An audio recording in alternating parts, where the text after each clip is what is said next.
Hello, all of my Piturians, and thank you for coming to the listening party of PitTan and V2R Trio's first album, Into the Galaxy, a Super Mario Galaxy piano trio album.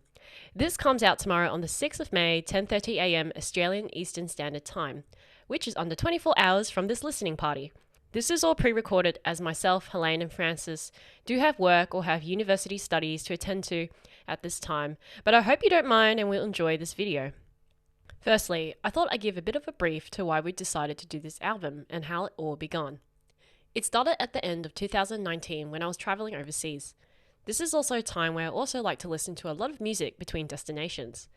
Of course, one of the soundtracks I always listen to is the Super Mario Galaxy soundtrack. Prior to this album announcement, I don't think a lot of people knew how much I love this soundtrack. It has been one of my favorites, honestly, for about 10 years. I have gotten a lot of inspiration from the first and second soundtracks for composition writing back in my high school days, and I always admired the orchestral writing. But I never had the courage to arrange it for violin, nor had the ability to even play it on piano.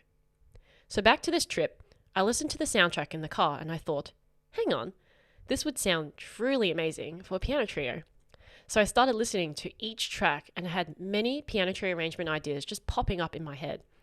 So straight away, I had to inform my V2R Trio at the beginning of 2020 and said, we got to do a Super Mario Galaxy album.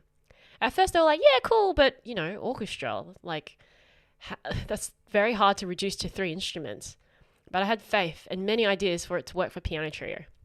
We originally wanted to record this at the end of 2020, but a thing called COVID had to slow down our process. The arrangements took ages for us, almost a year to finish them all. Recordings and the mixing process were all completed in March of 2021. So releasing this album on the 6th of May was never my intention, but I thought it was just so suitable to do so now since the date is also my 10th birthday of being PitTan. So I hope we can all celebrate my birthday tomorrow with the release of this album.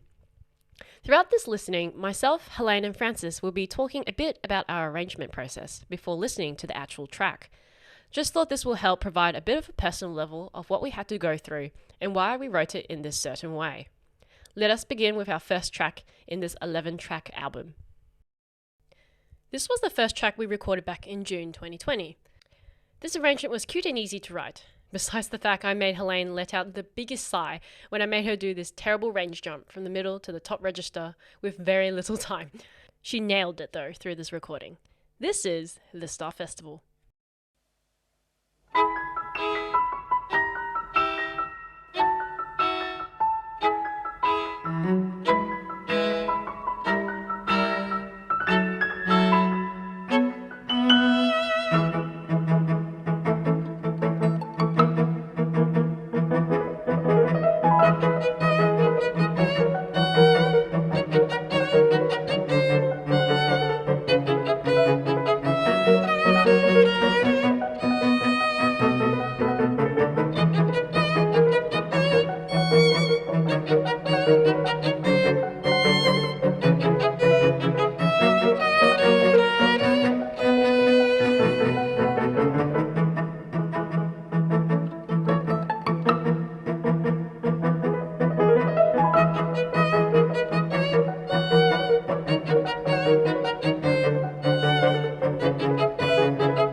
Another track which was quite easy to arrange.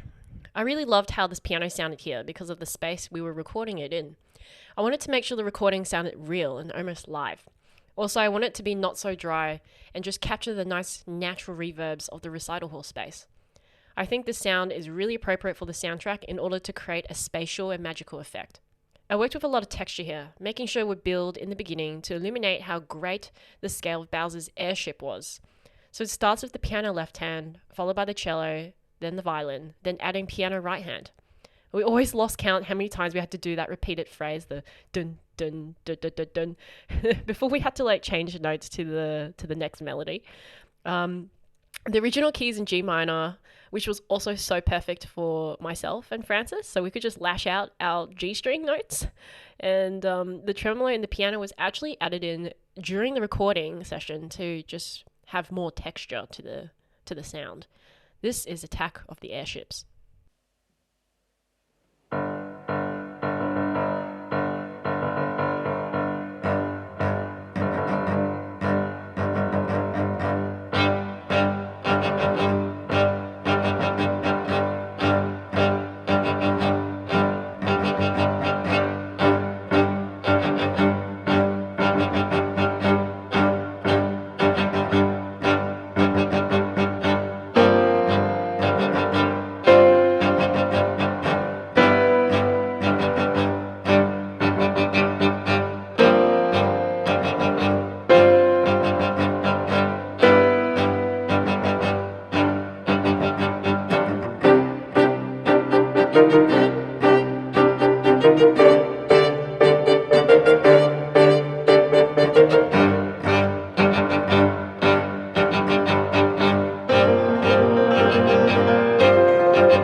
Our next track, we perform all the 3 variations that you hear progressively throughout the game. I've decided to include one of my special friends, Alex Rios, who is based in Mexico.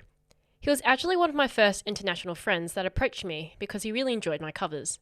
We started to chat heaps and noticed we had a lot in common. So I want to dedicate this track to him. Besides being a talented software engineer, he is also an amazing flautist, and I hope he doesn't give up. This track was quite straightforward to range, but in terms of playing, it is one of those tracks that requires more of a classical romantic touch. This track sounds very similar to Tchaikovsky's writing, so we approached our playing style as if we were accompanying a waltz or ballet dance. The part I really love is the beginning of the 3rd variation. Francis and I just played the melody and rubato so in sync, and it just makes me sigh with satisfaction every time I listen to it. The cello counter melodies in this are just so beautiful. Funny story. So I'm very used to listening to the consoles version of this track, and I almost ended it like theirs. They end with I think a descending D major scale. So instead I ended it in an ascending arpeggio. Escaped plagiarism, yeah! So please enjoy the V2R's version of Rosalina in the Observatory.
Story time!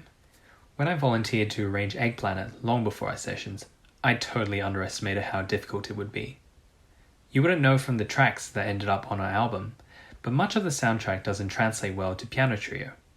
There are many reasons why, but often the soundtrack's use of synths and percussion actually masks what is actually quite sparse orchestration. Could this be a comment on the extreme emptiness of space while we perceive it as chock full of stuff? At any rate, it quickly dawned on me that Egg Planet's lifeblood is its relentless snare drum, and I fell into existential crisis. Even when everything else fell in place, it was clear that the track was greater than the sum of its parts, pun intended, without percussion. In despair, I turned to the writings of the great orchestrators. Arnold Schoenberg had an answer. Piano reductions should only be like the view of a sculpture from one viewpoint, and the attempt to make a useful object equally usable for a variety of purposes is usually the way to spoil it completely. So, the only way is to write as thinly as possible. Timbre and texture are to be ignored. I would have to come up with a concise piano part that generated the forward drive of the snare drum. Very well then. After unspeakable suffering, I finished it 2 days before our sessions, only for the writing to be soon compared to the likes of Prokofiev. My plan was to write out the material twice. First a straightforward arrangement, then a fun variation. I made some textural changes to build momentum in the repetitive intro, but otherwise, strings play strings, and piano plays woodwinds, and etc. Double stops are dangerous but fun, and allowed me to reduce the entire string section to just 2. The glorious string melody is accompanied by an athletic piano, which then takes over as I recast the melodic material, allowing the strings to add details the original didn't have. I also played around with rhythmic augmentation of the bass line, introducing a break in character, but diminution every 4 bars kept the short just in time for the bridge, to which I willed the SMG motif into existence. The soaring melody returns, but this time the piano joins in with its own bouncy version before rounding off with the Power Star Collection jingle. I'm glad it all worked out. This is Egg Planet. Egg Planet.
arrangement of mine. In the original, I love how the chords just layer up in texture, so I tried to do that with the piano, progressively just adding more notes. In my arrangements, I love the second repeat to always be different to the original. So for this track, I made a fresh cello counter melody to showcase Francis' high registers. Originally, I had no idea how to end this track, and I just smacked a big repeats line at the end. 1 week prior to the recording, we were rehearsing this piece, and both Helaine and Francis were just joking about making the rhythmic motif lose a quaver every bar.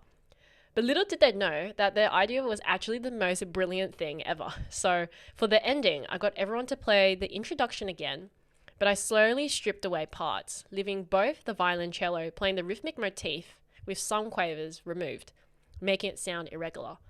This piece ends with the synth arpeggiated part isolated, creating an empty feeling of space. This is Battlerock Galaxy.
I lost the original working files for Waltz of the Booze and Egg Planet to corruption after a major software update.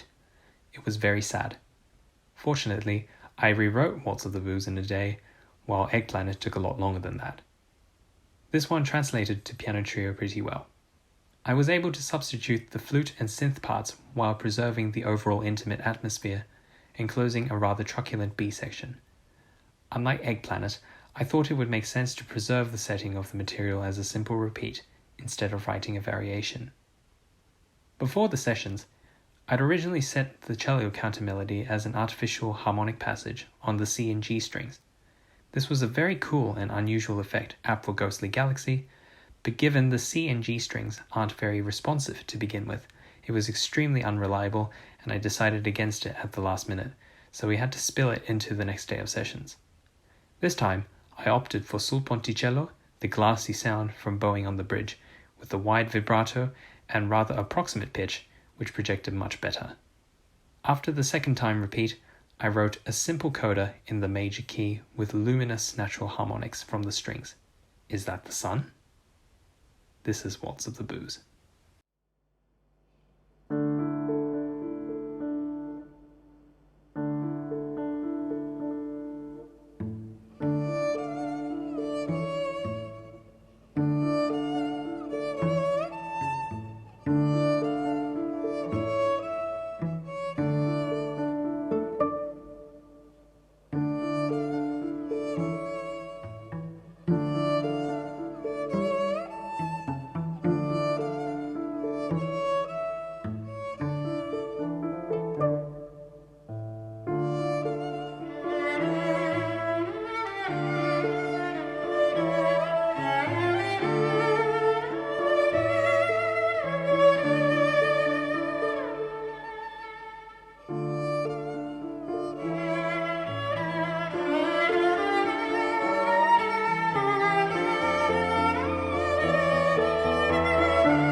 A fun track to write for piano trio and also to play. The first loop's pretty much similar to the original, with the melodies passing around the cello, violin and piano. In the second loop, the main melody is given to the piano, and we play it soft to provide contrast after the climax. For the second subject/section, I wrote a cello counter melody doing kind of like a call and response. Following that, cello takes the same melody from before, but now the violin plays almost in fugue form. I hope you enjoy Buoy in Space Galaxy.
Okay, so the first track that I arranged in this album was Gusty Garden's Galaxy.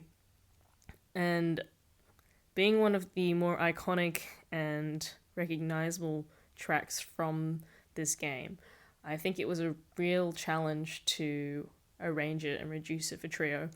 I tried to actually arrange this about a year ago before we even talked about doing this album. And I remember listening to this track for the first time, having not listened to anything from Super Mario Galaxy before. And I was completely blown away by how lush the sound was and how many colors the orchestra managed to produce in this one track. So I really hope that I managed to capture some of that. You can be the judge. But yeah, knowing that this was one of the tracks that people would recognize when we were recording, we did record this a couple of times, and it was quite tiring because it's quite intense to play, but it's definitely a lot of fun to play. So hope you enjoy this. This is Gusty Garden's Galaxy.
This is the last PitTan arrangement showcased in this album. This was my favourite arrangement, and also the arrangement I was so afraid. I gave the most hectic part to Helaine, but she killed it. The rhythms I wrote for both hands were crazy. She had to play 2 different parts that can be heard in the original. Left hand was brass and bass, and the right hand was the synth. I was so worried that I wrote an impossible part for Helaine, but after the second rehearsal, she was smashing out the rhythms in the best groove, and I couldn't help but scream, "Yes, girl, play that rhythm, woo!"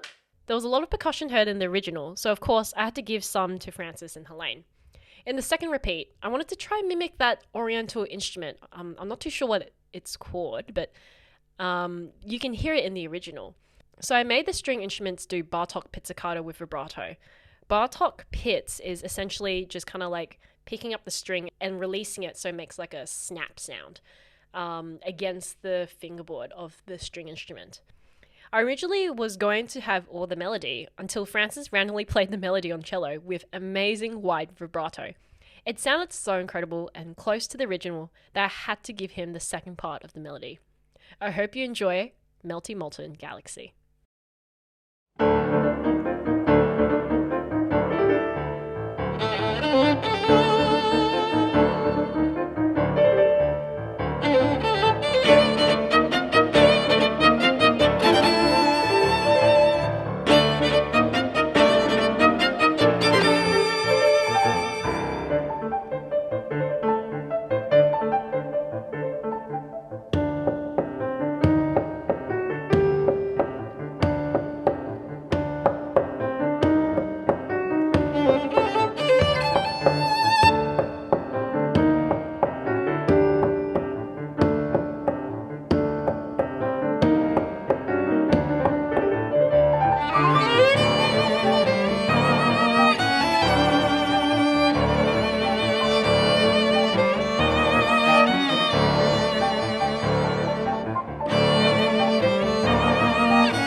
So coming up next is a track that I think I had a lot of fun arranging.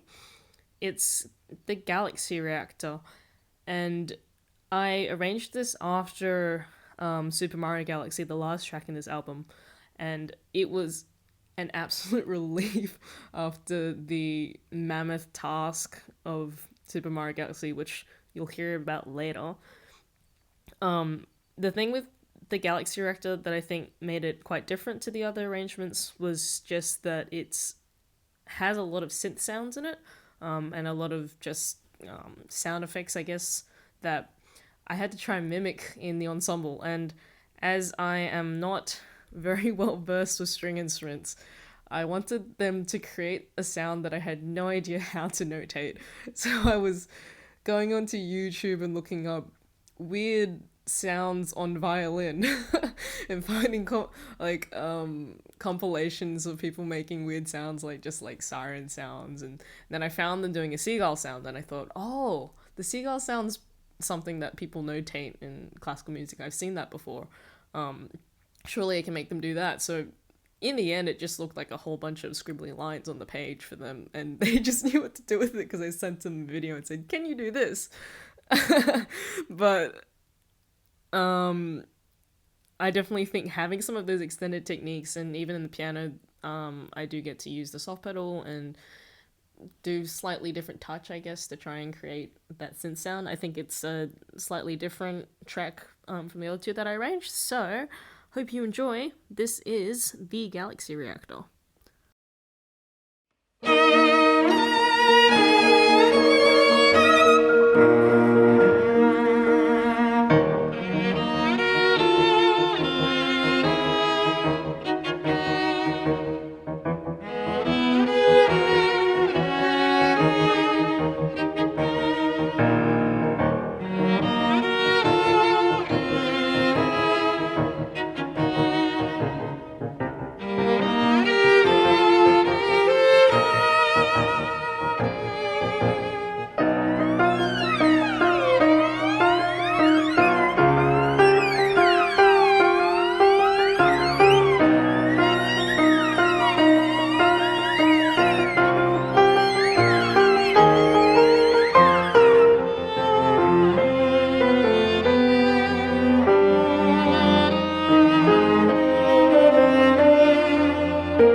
Before we get to our last track, I would just like to say a few thank yous.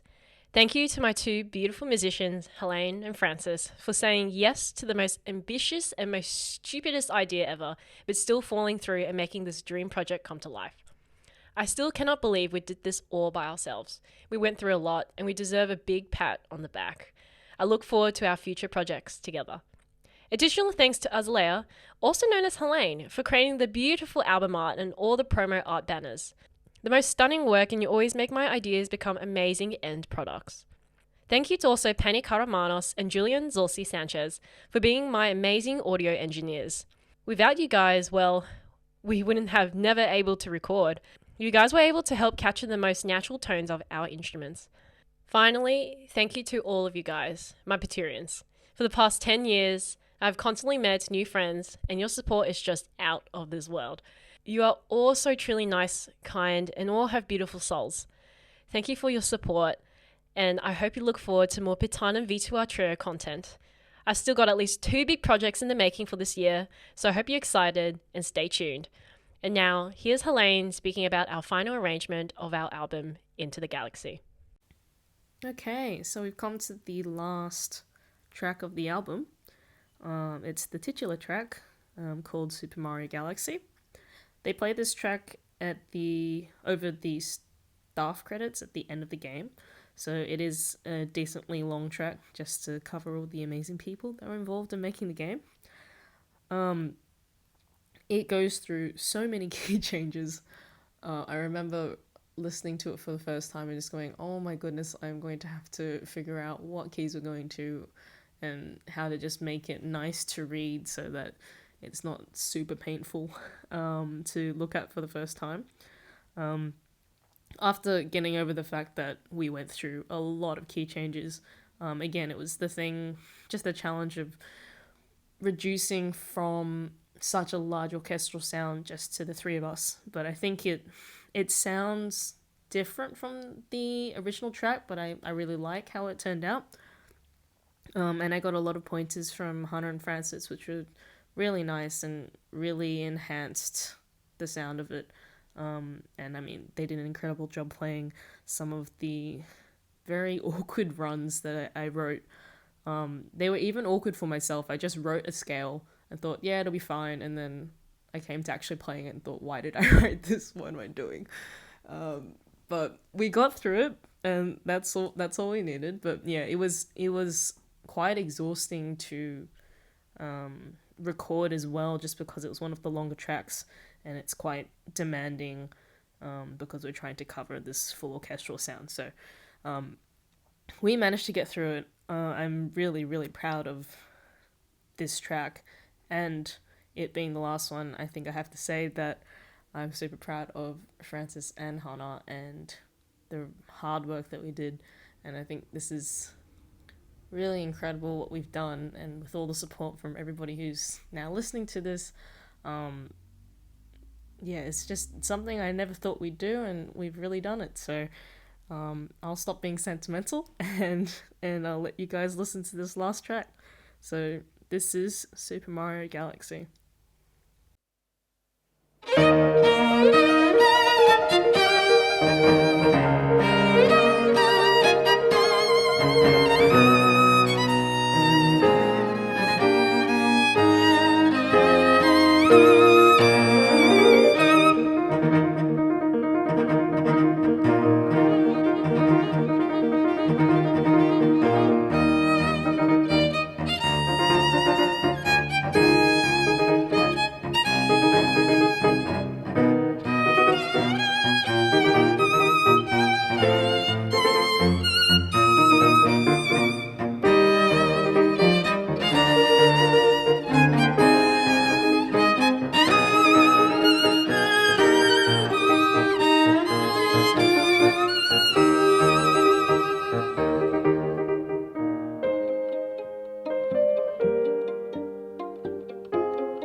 Thank you for sticking around to the end. I hope you enjoy the listening of this entire album. We're so excited for this to come out tomorrow, the 6th of May at 10:30 a.m. Australian Eastern Standard Time. I just can't believe it that it's finally coming out. But yes, I am PitTan, we are V2R Trio, and we bring virtual music to life. Stay spicy.